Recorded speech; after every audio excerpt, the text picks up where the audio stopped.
इस प्रकार के कॉम्पिटिटिव एग्जामिनेशंस हुए हैं, चाहे बीपीएससी का हुआ है, बीएसएससी का हुआ है, तो उन केसेस का इन्वेस्टिगेशन किया है। तो एक सब टीम हम लोग जो पुराने संगठित गिरोह रहे हैं और उनका वर्तमान में क्या गतिविधि है, उनके फ़ोन्स का हम लोग विश्लेषण करेंगे। फर्स्ट स्क्रूटनी हम लोगों ने की है, क्योंकि पहले जितने भी गिरफ्तारियां हुई थी, लगभग 150 गिरफ्तारियां जो हुई हैं सभी मामलों में, वो सभी अब जुडिशियल कस्टडी में और ज़िला से गए थे। डिजिटल एविडेंस, जितने भी मोबाइल फ़ोन्स, ब्लूटूथ डिवाइसेस, सभी ज़िला में जहाँ जहाँ पे भी जब्त हुए, तो संबंधित न्यायालय की अनुमति लेके अब हम लोग उन सभी का यहाँ पे आर्थिक अपराध इकाई में उनको ले रहे हैं। जो हम लोग पता होगा कि मेरी अध्यक्षता में ही एक एसआईटी का गठन हुआ है यहाँ पे। सीएसपीसी के जितने भी मामले हुए हैं, प्रारंभिक रूप से जितने भी 74 केसेस को हम लोगों ने जो विभिन्न ज़िला में हुए थे, उनका हम लोगों ने अनुसंधान का कार्यभार संभाल लिया है। सबसे पहले हम लोगों ने ऐसे केसेस को चिन्हित किया है जिसमें संगठित गिरोह का कुछ ना कुछ उसमें फुटप्रिंट हम लोगों को नज़र आ रहा है। तो जितने भी ज़िला में केसेस हुए हैं उनके हम लोगों ने रिकॉर्ड मंगवा लिए हैं और फर्स्ट स्क्रूटनी हम लोगों ने की है, क्योंकि पहले जितने भी गिरफ्तारियां हुई थी, लगभग 150 गिरफ्तारियां जो हुई हैं सभी मामलों में, वो सभी अब जुडिशियल कस्टडी में और ज़िला से गए थे। तो तकरीबन 15 ऐसे केसेस को चिन्हित किया जिसमें गिरफ्तारियां हुई हैं, जिसमें हम लोगों ने जो अभियुक्त जेल में गए हैं उनकी कस्टोडियल इंटरोगेशन के लिए हम लोग रिमांड्स की एप्लीकेशन संबंधित न्यायालय में मूव किए हैं। तो जैसे ही पहला स्टेप यही होगा कि उनकी हम लोग कस्टोडियल इंटरोगेशन करेंगे, रिमांड लेके इंटरोगेशन करेंगे, क्योंकि पहले हम लोग इन्वॉल्व नहीं थे, ज़िला स्तर पर इन्वॉल्व नहीं थे। आर्थिक अपराध इकाई में मात्र एक केस हुआ था। दूसरा, जितना भी डिजिटल एविडेंस, जितने भी मोबाइल फ़ोन्स, ब्लूटूथ डिवाइसेस, सभी ज़िला में जहाँ जहाँ पे भी जब्त हुए, तो संबंधित न्यायालय की अनुमति लेके अब हम लोग उन सभी का यहाँ पे आर्थिक अपराध इकाई में उनको ले रहे हैं।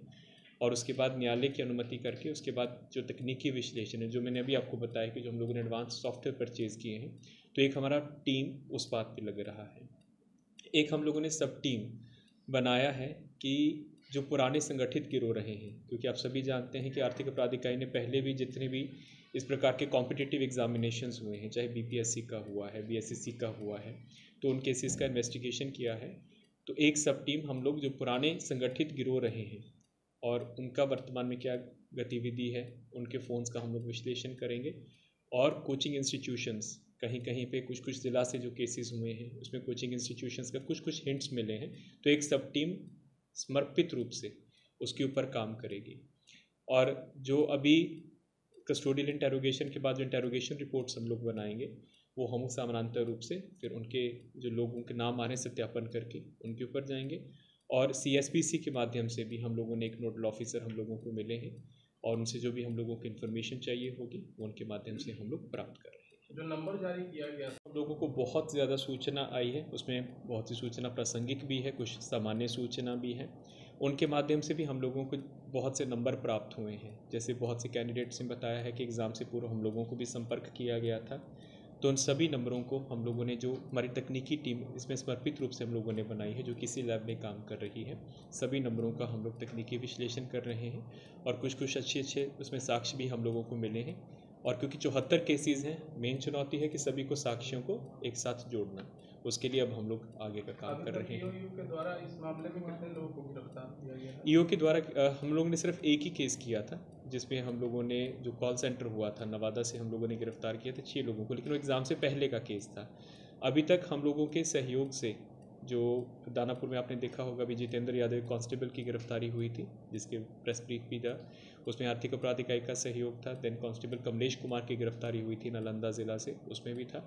लेकिन क्योंकि केसेस का अनुसंधान अभी हमारे पास आया है और अभी उसमें कोई भी और नेम्ड एक्यूज्ड नहीं है, जब कस्टोडियल इंटरोगेशन होगा तो उसके बाद जो प्राथमिक अभियुक्तों का नाम आएगा वो हम लोग करेंगे। परफेक्शन IAS UPSE और BPSC फाउंडेशन क्लासेस के लिए समर्पित संस्थान। यहाँ आपको UPSE selected and interview appeared faculties द्वारा गाइड किया जाता है। Separate batches for Hindi and English medium. 65वीं और 64वीं BPSC एग्जाम में 69 और 107 रिजल्ट्स एवं 66वीं BPSC एग्जाम में 131 रिजल्ट हासिल किया है परफेक्शन IAS टीम ने। परफेक्शन IAS, कुमार टार, बोरिंग रोड, पटना।